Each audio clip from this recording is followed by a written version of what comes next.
Kita akan mulai tema kita pada siang hari ini, love God and love others. Mengasihi Tuhan dan mengasihi sesama. Sudah muncul di layar kalian? Di handphone kalian sudah munculkah slide-nya? Slide Koko? Sudah ya? Sudah. Nah, mungkin di sekolah minggu kalian semua, adik-adik semua pernah mendengar tentunya bagaimana kita harus mengasihi Tuhan. Kenapa kita harus mengasihi Tuhan sih kok?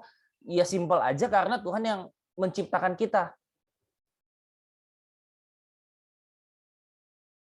Kita diciptakan oleh Tuhan dari debu dan tanah dan juga dihembuskan oleh nafasnya, nefesnya Tuhan.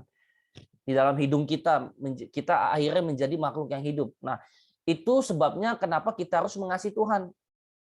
Nah, sebelum kita masuk nanti bagaimana tentang mengasihi sesama, kita akan fokusnya dahulu di sini, adik-adik semua ya. Love God dulu. Sebab bagaimana mungkin kalian bisa mengasihi sesama yang kelihatan sedangkan kalian tidak bisa mengasihi yang tidak kelihatan, yaitu Tuhan. Jadi rasanya impossible. Kalian tidak mungkin bisa mengasihi sesama kalau kalian nggak mulai dari mengasihi Tuhan. Jadi lensa fokus kita siang hari ini adalah mengasihi Tuhan. Ya, ini Ulangan 6 ayat yang keempat. Dengarlah hai orang Israel, Tuhan itu Allah kita, Tuhan itu Esa, Echad. Yahweh Elohenu, Yahweh Echad. Nah, Echad itu kesatuan. Contohnya kok kasih ilustrasi kayak tim sepak bola, tim futsal. Tim futsal itu satu tim ada 5 orang. Nah, kesatuan. Sepak bola ada 11 orang. Nah, itu kesatuan. Nah, itu Echad atau Esa. Itu artinya. Nah, Syama Israel itu dengar dan lakukan. Nih, dengar dan lakukan. Itu Syama Israel. Ini yang menjadi ketetapan bagi orang Israel. Ini hukum dari Tuhan kepada bangsa Israel supaya bangsa Israel harus menuruti, melakukan, dan setia berpegang pada ketetapan atau yang menjadi hukum Tuhan. Ayat yang kelima, kasihlah Tuhan Allahmu dengan segenap hatimu dan dengan segenap jiwamu, nefes, dan dengan segenap kekuatanmu. Jadi teman-teman semua, adik-adik semua, tidak cukup kita mengasihi Tuhan pakai hati saja. Atau kita mengasihi Tuhan dengan hati dan separuh jiwa. Bukan. Ayat ini tidak berbicara separuh, tapi segenap.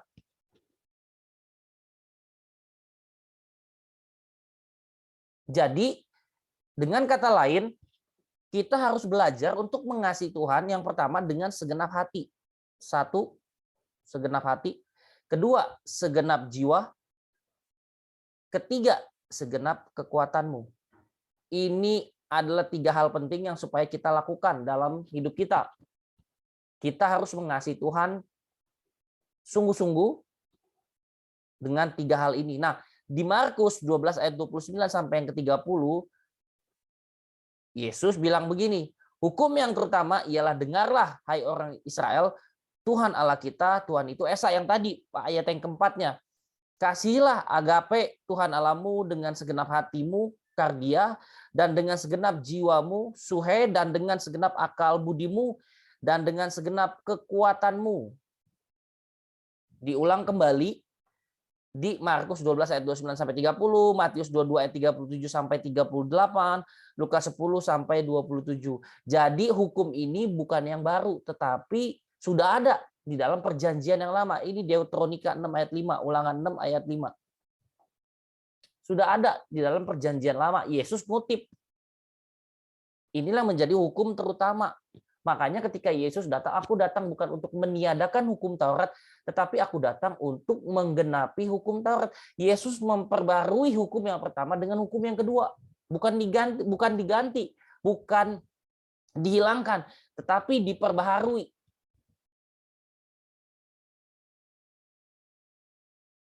Kalau adik-adik tentu masih mengingat 10 hukum perintah Allah di Keluaran 20, 2 loh batu ya.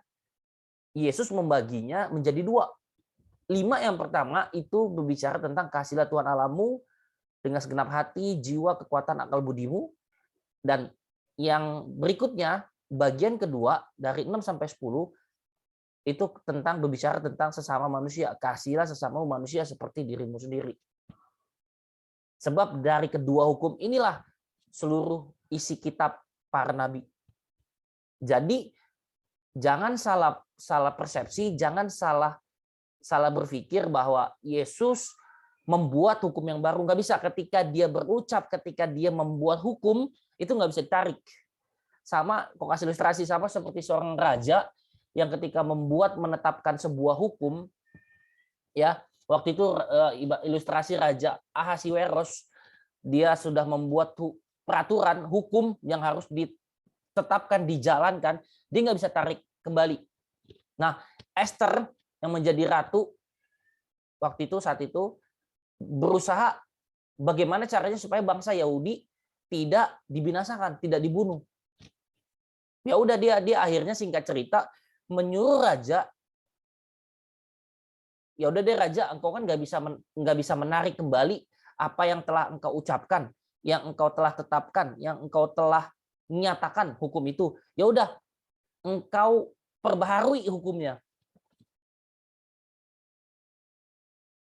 Akhirnya diperbarui hukumnya.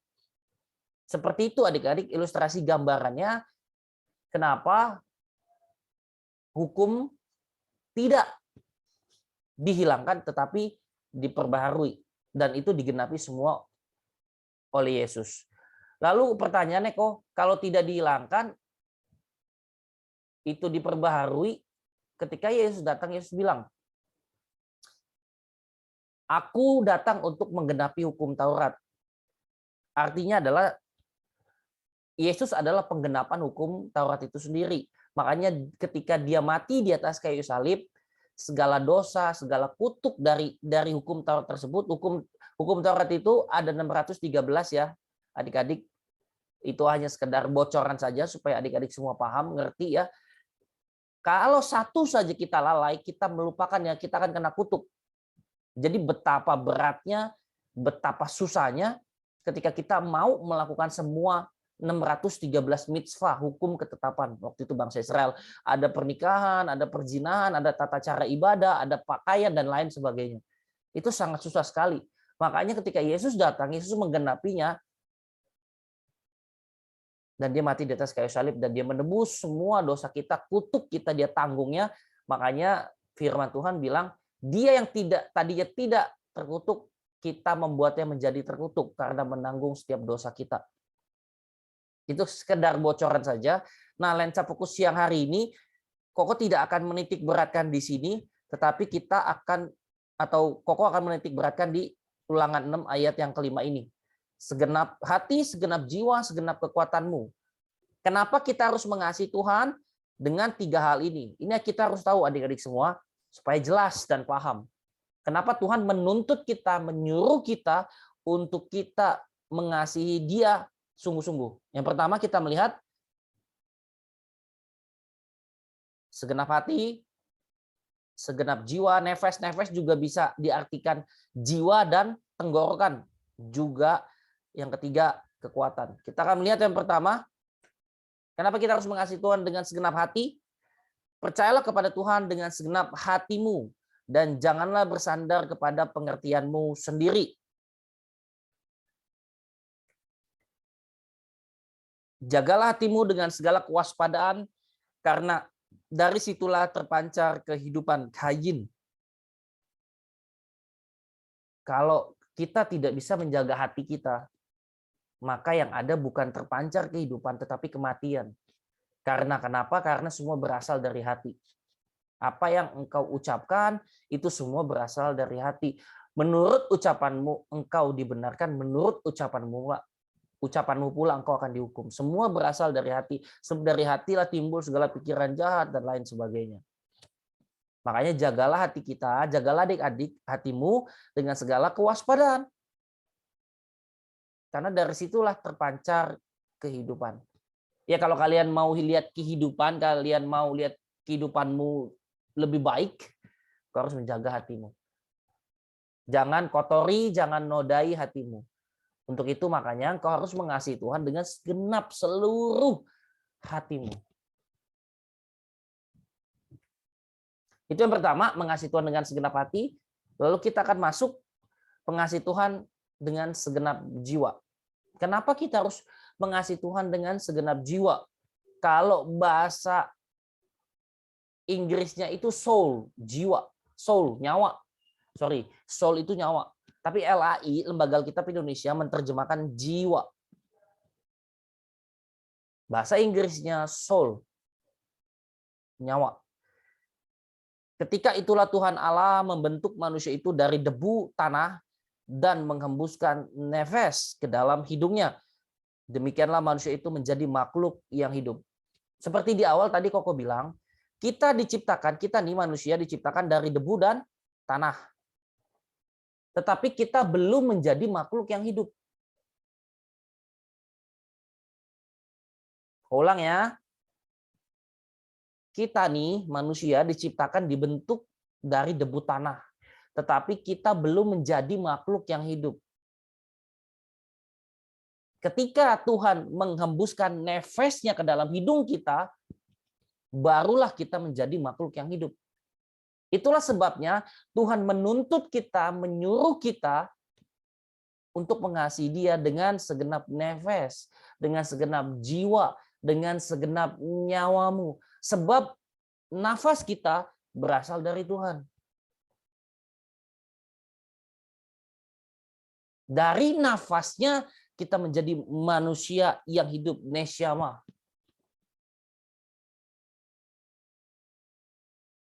Adik-adik harus memperhatikan bahwa kalau adik-adik ada di rumah sakit, satu harinya saja itu selang oksigen itu memerlukan biaya yang sangat besar. Nah, kita dikasih free, bisa nafas dengan leluasa, dengan baik, itu semua karena Tuhan. Karena kebaikan Tuhan. Setiap hempasan nafasmu, setiap detik jantungmu, itu semua karena Tuhan. Makanya Tuhan menyuruh kita, Tuhan menuntut kita untuk kita bisa mengasihi Tuhan dengan segenap jiwa, dengan segenap nyawamu. Karena engkau dibentuk, engkau diciptakan oleh Dia, oleh Tuhan. Kita lihat kembali segenap jiwa. Nah, ini LAI menerjemahkan kata nefas itu kita sebenarnya tenggorokan. Ya, tadi Koko bilang nefas itu bisa jiwa, bisa juga tenggorokan. Tetapi sekarang kurus kering tidak ada sesuatu apapun kecuali mana ini saja yang kita lihat. Tetapi sekarang tenggorokanku kurus kering. Tidak ada sesuatu apapun kecuali mana ini saja yang kita lihat. Mereka menghimpit kakinya dengan belenggu. Tuh, lehernya, tenggorokannya masuk ke dalam besi. Psalm 105 ayat 18. Genesis 46 ayat 15. Itulah keturunan Lea yang melahirkan bagi Yakub di Padan Aram anak-anak lelaki serta Dina juga anaknya yang perempuan. Jadi seluruhnya laki-laki dan perempuan berjumlah 30 nefes. 33 jiwa. Ini segenap jiwa. Kita harus mengasihi Tuhan dengan segenap jiwa. Biarlah jiwaku hidup supaya jiwaku memuji-muji Engkau dan biarlah hukum-hukum-Mu menolong aku. Seperti rusa yang merindukan sungai yang berair, demikianlah jiwaku merindukan Engkau ya Tuhan. Ini kayak lagu ya adik-adik semua, kalau adik-adik tahu sekolah minggu lagunya seperti rusa rindu sungaimu jiwaku rindu Engkau. Nah ini dari sini liriknya. Jiwaku haus, tenggorokanku haus kepada Allah yang hidup. Biarlah Bilakah aku boleh datang melihat Allah? Ini masih ayat-ayat kita harus mengasihi Tuhan dengan segenap jiwa. Biar seluruh jiwa kita mengasihi Tuhan. Berikutnya, mengasihi Tuhan dengan akal budi. Permulaan hikmat. Kalau bahasa Hebrew, Ibraninya chokmah. Kalau bahasa Yunaninya, Greeknya itu Sophia. Hikmat itu apa? Takut akan Tuhan. Hikmat adalah takut akan Tuhan. Dan mengenal yang Maha Kudus adalah pengertian. Ini kalau bahasa Hebrew-nya bina, kalau Greek-nya itu kalau tidak salah epignosis, pengetahuan. Jadi kita harus mengasihi Tuhan dengan akal budi, dengan segenap akal budi kita. Takut akan Tuhan, mengenal yang Maha Kudus adalah pengertian. Sebab itu siapkanlah akal budimu, waspadalah dan letakkanlah pengharapanmu seluruhnya atas kasih karunia yang dianugerahkan kepadamu pada waktu penyataan Yesus Kristus. Kita harus meletakkan pengharapan kita hanya kepada Yesus. Tidak boleh yang lain. Sebab dialah sumber pengharapan kita. Ketika engkau berharap kepada manusia, engkau akan kecewa, engkau akan bisa dibohongi. Tetapi ketika engkau menaruh pengharapanmu, adik-adik menaruh pengharapanmu kepada Tuhan, itu tidak akan pernah mengecewakan. Diberkatilah orang yang mengandalkan Tuhan dan berharap kepada Tuhan. Tadi yang pertama, kita harus mengasihi Tuhan dengan segenap hati, segenap jiwa, segenap akal budi kita, dan yang berikutnya segenap kekuatan. Nah, kata kekuatan di dalam bahasa Inggris itu muchness. Ya. Jadi Tuhan menyuruh kita, memerintahkan kita untuk kita bisa mengasihi Dia dengan segenap kekuatan, dengan seluruh potensi, seluruh kapabilitas, seluruh hidupmu kepada Tuhan. Dan ini perikop yang sangat mungkin familiar juga di telinga adik-adik di Yohanes pasal yang keempat tentang perempuan Samaria bertemu dengan Yesus.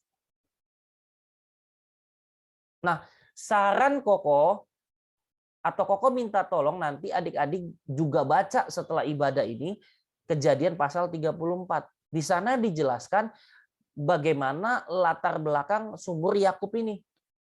Sebab perempuan Samaria ini bertemu Yesus di sumur Yakub. Nah, di Kejadian pasal 34 di sana dijelaskan latar belakang sumur Yakub ini, di mana anak perempuan Yakub yang bernama Dina itu diperkosa oleh Sikhem. Nah, kakak-kakak Dina ingin membalas dendam supaya Sikhem mempertanggungjawabkan perbuatannya telah memperkosa adiknya. Tetapi kakak yang lain, Simeon dan Lewi, berkata kepada saudaranya yang lain, aduh, kita kalau berperang nanti kalah jumlahnya. Kita bikin atau atur strategi saja supaya kita bisa mengalahkan dia. Lalu mereka membuat satu persyaratan yang harus dilakukan untuk bisa menikahi adiknya Dina, yaitu mereka harus disunat. Jadi Sikhem ini harus disunat beserta seluruh laki-laki satu kotanya. Ya karena Sikhem mencintai Dina, ingin menikahi Dina, ingin bertanggung jawab, begitu, akhirnya nurut dan menyetujui persyaratan yang diajukan oleh Simeon dan Lewi. Akhirnya disunat dan seluruh laki-laki juga disunat. Nah, Alkitab mencatat ketika mereka di dalam puncak kesakitannya, disunat kan pasti sakit kan, pada puncak kesakitannya mereka dihabisi, mereka dibantai. Satu kota yang isinya laki-laki dibantai, dibunuh. Jadi itulah latar belakang sumur Yakub, adik-adik semua. Dan di tempat yang sama, perempuan Samaria ini bertemu dengan Yesus. Di tempat inilah Yesus mendidik, Yesus kasih tahu, Yesus mengajarkan kepada perempuan Samaria ini bagaimana untuk bisa mengasihi Tuhan dengan segenap kekuatannya, seluruh potensi, seluruh kapabilitas, seluruh kekuatannya lah begitu. Mari kita melihat percakapan mereka, Yesus dengan perempuan Samaria. Yesus berkata, berilah aku minum. Masakan, nih jawab perempuan, masakan seorang Yahudi minta minum kepada seorang Samaria. Adik-adik juga tahu ya, bangsa Samaria adalah bangsa yang tidak mengenal Tuhan. Mereka masih menyembah berhala. Makanya perempuan Samaria ini sedikit kesannya meledek. Masakan seorang Yahudi minta minum pada seorang Samaria, nggak salah.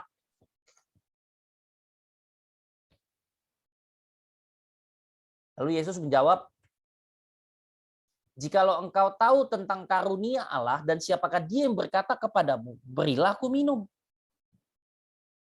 Adik-adik lihat, ketika perempuan Samaria ini bercakap-cakap dengan Yesus, di level yang pertama, perempuan Samaria ini, wanita Samaria ini menganggap atau melihat Yesus hanya sebatas orang Yahudi.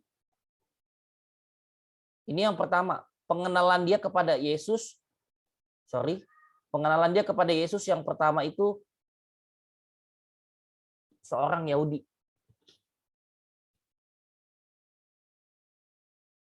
Jelas ya adik-adik ya. Semoga adik-adik semua paham. Di level yang pertama, perempuan Samaria ini menganggap melihat Yesus orang Yahudi. Di level yang berikutnya, dia menganggap atau melihat Yesus sebagai orang yang hebat. Engkau tidak punya timba dan sumur ini amat dalam. Adakah engkau lebih besar daripada bapak kami Yakub? Di level yang kedua, perempuan Samaria ini melihat dan menganggap Yesus sebagai orang yang hebat. Seorang yang bisa melakukan mukjizat dan lain sebagainya. Naik level pengenalannya akan Tuhan. Berikutnya, barang siapa minum air yang akan kuberikan kepadanya tidak akan haus dan terus-menerus memancar sampai hidup yang kekal. Itu perkataan Yesus. Lalu yang diucapkan oleh perempuan Samaria ini, Tuhan, berikanlah aku air itu supaya aku tidak haus dan tidak usah datang lagi ke sini untuk menimba air. Kita lihat pengenalan dia naik atau enggak setelah percakapan berikutnya. Pergilah, panggillah suamimu dan datang ke sini. Aku tidak mempunyai suami, katanya. Terus Yesus bilang lagi, tepat katamu sebab engkau sudah mempunyai 5 suami loh. Banyak banget kan? Bukan 1, tapi 5. Dan yang ada sekarang bukanlah suamimu. Lalu perempuan Samaria ini menjawab, Tuhan, nyata sekarang padaku bahwa engkau seorang nabi. Di level yang pertama, perempuan Samaria ini menganggap melihat Yesus hanya sebatas orang Yahudi. Di level yang kedua, naik pengenalannya, dia menganggap melihat Yesus sebagai seseorang yang hebat, yang punya kuasa, yang bisa melakukan mukjizat. Dan di level yang ketiga, dia menganggap atau melihat Yesus sebagai seorang nabi. Nenek moyang kami menyembah di atas gunung ini, tetapi kamu katakan bahwa Yerusalemlah tempat orang menyembah. Kita lihat berikutnya, percakapan berikutnya. Aku tahu bahwa Mesias akan datang, yang disebut juga Kristus. Apabila ia datang, ia akan memberitakan segala sesuatu kepada kami. Lihat pengenalan wanita Samaria ini, perempuan Samaria ini yang berikutnya adalah naik level. Dia menganggap Yesus adalah Kristus, Mesias yang diurapi. Kristus adalah yang diurapi.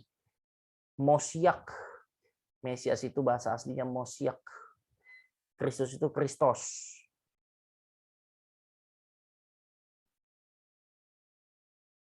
Inilah yang dinamakan mengasihi Tuhan dengan segenap kekuatan. Engkau harus mengenal Tuhan di level yang akurat. Adik-adik mesti kenal Tuhan di level atau di porsi yang akurat, yang semestinya. Supaya kenapa? Ketika engkau bisa mengenal Tuhan, mengasihi Tuhan di level yang semestinya, engkau bisa mengasihi Tuhan dengan segenap kekuatan. Kata Yesus kepadanya, percayalah kepadaku, hai perempuan, saatnya akan tiba bahwa kamu akan menyembah Bapa bukan di gunung ini dan bukan juga di Yerusalem.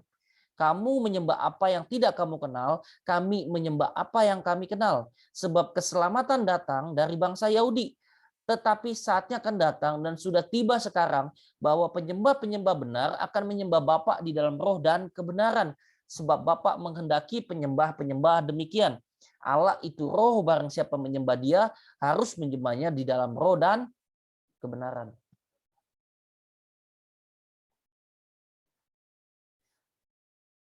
Tadi Koko sengaja menjelaskan, memberitahu latar belakang sumur Yakub ini. Di mana satu perempuan diperkosa, satu kota laki-laki dibunuh, dibantai. Dan kalau adik-adik di rumah membaca kisah Yohanes 4 ini selanjutnya, adik-adik akan melihat perempuan ini langsung meninggalkan tempayannya, dia pulang, dia berlari ke kotanya, dan dia menceritakan, memberitahukan kepada siapa saja yang bertemu dengan dia bahwa dia sudah melihat Mesias. Dia sudah bertemu Kristus. Dan apa yang terjadi? Satu kota datang kepada Yesus. Kalian bisa melihat satu perempuan dijamah, dilawat oleh Tuhan. Satu kota datang kepada Yesus. Jadi jelas ya adik-adik firman Tuhan ya. Yang tadi latar belakang sumur Yakub, satu perempuan diperkosa, satu kota laki-laki dibunuh, dan di kisah ini Yohanes pasal 4, satu perempuan dijamah, dilawat Tuhan, satu kota datang kepada Yesus. Ini luar biasa sekali loh. Itulah sebabnya tidak pernah bosan-bosan Koko selalu mengingatkan adik-adik siang hari ini, kasihilah Tuhan Allahmu dengan segenap hati, segenap jiwa, segenap akal budimu, segenap kekuatanmu. Jadi mengasihi Tuhan tidak cukup dengan segenap hati, tetapi harus segenap hati, segenap jiwa, segenap akal budi, segenap kekuatanmu. Itulah yang menjadi hukum terutama, dan kita harus melakukannya dengan setia.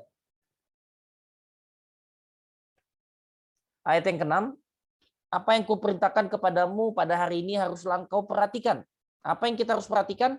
Yaitu kasihilah Tuhan Allahmu dengan segenap hati, segenap jiwa, segenap akal budimu, dengan segenap kekuatanmu. Itu yang harus kita perhatikan.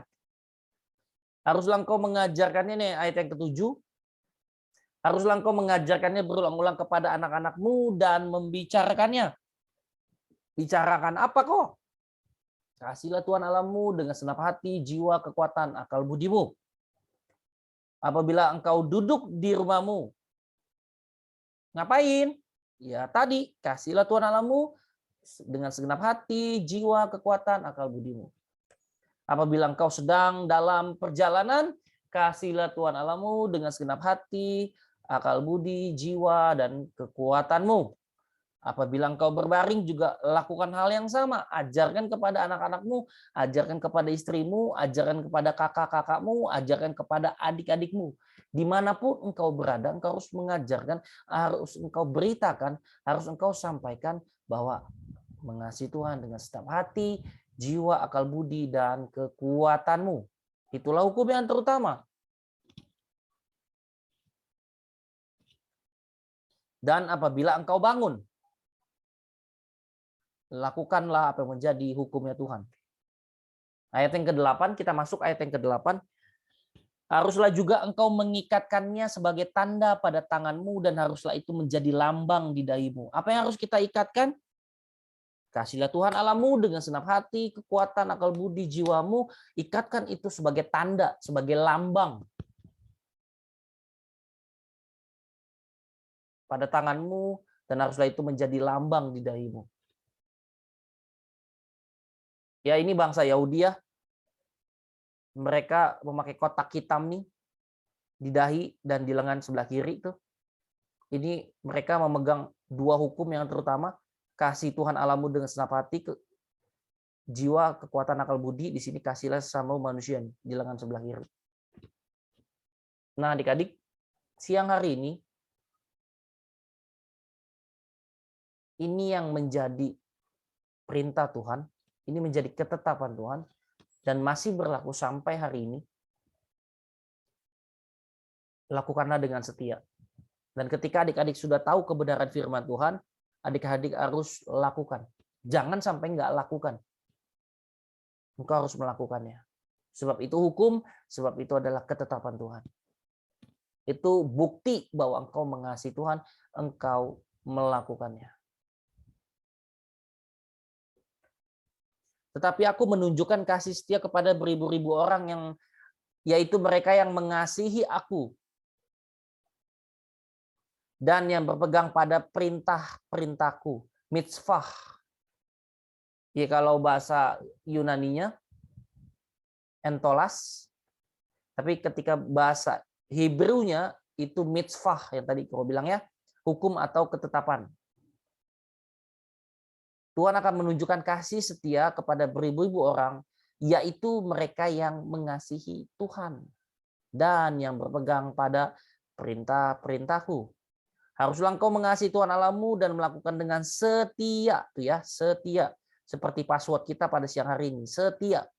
Kewajibanmu terhadap Dia dengan senantiasa berpegang pada segala ketetapannya, peraturannya, dan perintahnya. Satu, kepada ketetapannya, kedua pada peraturannya, ketiga pada perintahnya. Nah, adik-adik, sekali lagi sedikit bocoran buat adik-adik semua. Kenapa sih Tuhan membuat hukum? Kenapa sih Tuhan membuat perintah kok kepada kita semua? Siapa sih sebenarnya diuntungkan? Sebenarnya diuntungkan itu kita loh. Ketika adik-adik melihat bacaan jangan mendekat,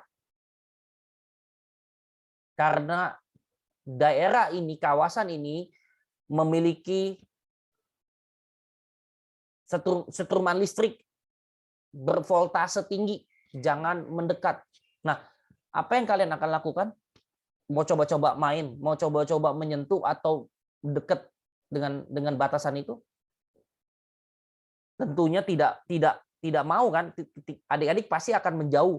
Bahkan ketika adik-adik sudah membaca tulisan itu, adik-adik sudah mengerti, oh itu perintah, oh itu ketetapan yang sudah dibuat oleh perusahaan misalnya siapa gitu, PLN. Tentunya adik-adik pasti akan menurutinya, bukan? Supaya demi keselamatan kalian. Makanya dibuat hukum dan ketetapan itu.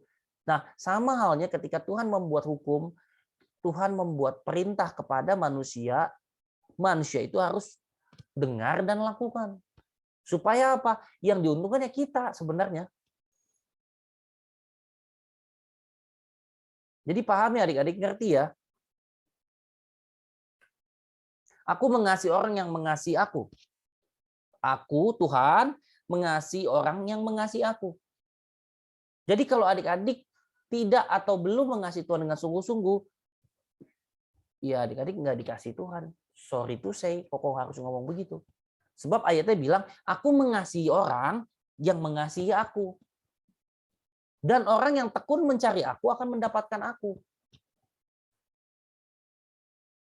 Sekali lagi, tentunya nih kayak Koko, ketika Koko mencintai Cici Selfie, Koko pasti akan melakukan apapun demi orang yang Koko cintai. Sama halnya ketika kita mencintai Tuhan, kita mengasihi Tuhan dengan segenap hati, jiwa, kekuatan, akal budi, ya kita akan mendapatkan Tuhan. Dan Tuhan akan mengasihi kita. Jadi sekali lagi jangan terlalu mudah untuk mengucapkan perkataan, ya saya mengasihi Tuhan kok, tapi perbuatanmu tidak mencerminkan kata-katamu. Engkau lain di mulut, lain di hati. Semua berasal dari hati. Makanya jagalah tadi hatimu dengan segala kewaspadaan. Sebab dari sanalah terpancar kehidupan. Kalau engkau mau melihat hidup, hari-hari depan yang baik, masa tuamu engkau harus menjaga hatimu. Itulah sebabnya engkau harus mengasihi Tuhan dengan segenap hatimu, segenap jiwamu, akal budimu, kekuatanmu. Lebih lanjut, jikalau kamu mengasihi aku, jikalau adik-adik mengasihi Tuhan, adik-adik akan menuruti segala perintahku. Tas entolas. Ini adalah bukti, ini adalah tanda ketika adik-adik mengasihi Tuhan, adik-adik pasti mau menuruti segala perintahnya.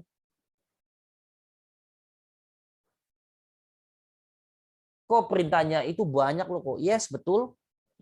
Bisa nggak kok? Bisa. Kenapa nggak bisa? Kita harus serupa seperti Kristus. Yesus sudah kasih contoh, Yesus sudah kasih teladan luar biasa buat kita. Bahkan dia rela mati dan setia, taat dan setia sampai mati. Untuk menebus dosa setiap kita. Dan dia menuruti kehendak Bapaknya. Sama dengan halnya kita. Maukah kita siang hari ini adik-adik semua menuruti apa yang menjadi segala perintah, ketetapan, dan hukumnya? Kalau kamu mengasihi aku, kalau engkau mengasihi aku, engkau mendapatkan aku. Kalau engkau mengasihi aku mengasihimu. Kalau engkau mengasihi aku, turuti perintahku.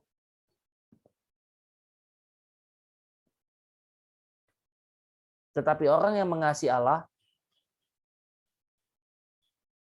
ia dikenal oleh Allah. Adik-adik mau dikenal Allah, harus mengasihi Tuhan. Tidak ada alasan lain. Kalau engkau mau dikenal Tuhan, engkau harus mengasihi Tuhan. Simple. Ya, sebaliknya, ketika adik-adik belum bisa kok saya mengasihi Tuhan, ya sudah, adik-adik tidak dikenal Tuhan. Nah, adik-adik mau dikenal oleh siapa jadinya? Cuman mau dikenal sama teman-temanmu, tapi nggak mau dikenal Tuhan. Rugi sekali. Kalau Koko disuruh milih, Koko lebih baik dikenal Tuhan daripada dikenal manusia.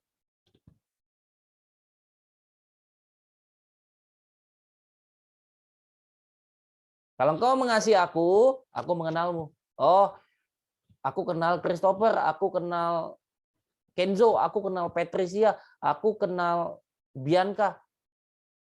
Masuklah ke dalam kerajaanku. Nah, tapi ketika kita belum bisa mengasihi Tuhan dengan sungguh-sungguh, ya kita nggak dikenal Tuhan. So, nanti jangan komplain sama Tuhan. Tuhan, kenapa sih kamu nggak kenal saya? Kenapa sih Tuhan?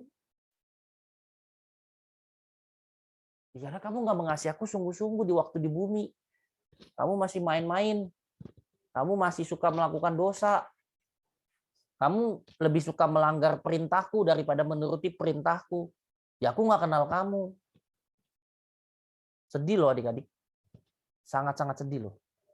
Makanya itu kenapa, itu sebabnya ketika kita masih diberikan kesempatan pada siang hari ini, lakukanlah dengan setia apa yang menjadi perintah Tuhan, apa yang menjadi ketetapan Tuhan. Next. Mengasihi Tuhan akan menerima mahkota kehidupan. Ketika adik-adik memutuskan, adik-adik berjanji, adik-adik mau mengasihi Tuhan dengan segenap hati, jiwa, kekuatan, akal budi adik-adik, adik-adik pasti akan menerima reward-nya. Berbahagialah orang yang bertahan dalam pencobaan, sebab apabila ia sudah tahan uji, ia akan menerima mahkota kehidupan yang dijanjikan Allah kepada barang siapa. Ingat ya ayatnya, kepada barang siapa yang mengasihi dia. Jadi dengan kata lain, kalau engkau mau menerima mahkota kehidupan, kau harus mengasihi Tuhan. Titik. Jadi nggak bisa tuh adik-adik mau menerima mahkota tapi nggak mengasihi Tuhan. Oh, nggak bisa. Sebab ayatnya berkata, barang siapa mengasihi Tuhan, ia akan menerima mahkota kehidupan. Engkau harus mengasihi Tuhan terlebih dahulu. Dan engkau harus setia. Engkau harus bertahan dalam segala pencobaan. Sebab ketika engkau memutuskan untuk mengasihi Tuhan dengan sungguh-sungguh, pasti akan ada cobaan. Dan cobaan itu dari si iblis. Engkau harus menjadi orang yang bertahan dalam pencobaan. Engkau harus menjadi orang yang tahan uji.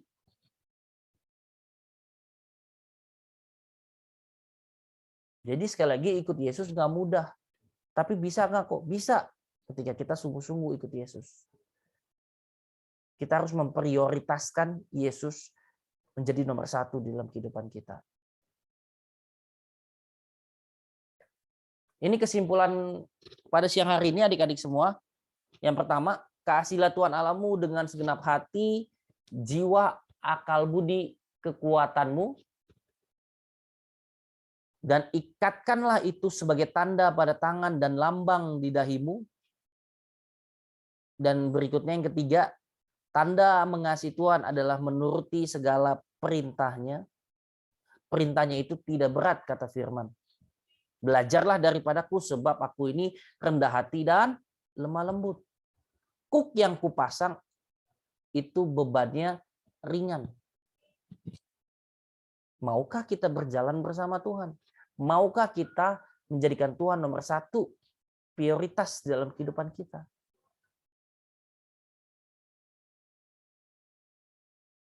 Kalau engkau mengasihi Tuhan, engkau dikenal Tuhan. Mau dikenal Tuhan atau dikenal manusia? Pilih. Koko sih lebih baik menyarankan lebih baik dikenal Tuhan. Karena barang siapa yang mengasihi Tuhan, yang bertahan dalam pencobaan, yang tahan uji, akan menerima mahkota kehidupan. Dan namanya tercatat di dalam kitab kehidupan.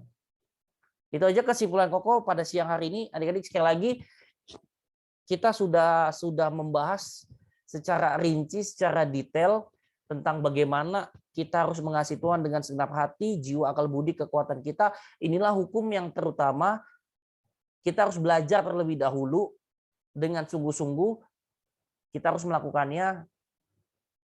Kita mengasihi Tuhan kita, juru selamat kita yang telah menyelamatkan kita dari kebinasaan, supaya kita memperoleh apa yang dijanjikan itu, yaitu hidup yang kekal, supaya kita bisa bertemu dengan Dia dan bisa bersama-sama dengan Yesus. Itu aja adik-adik dari Koko. So, ada yang ingin bertanya?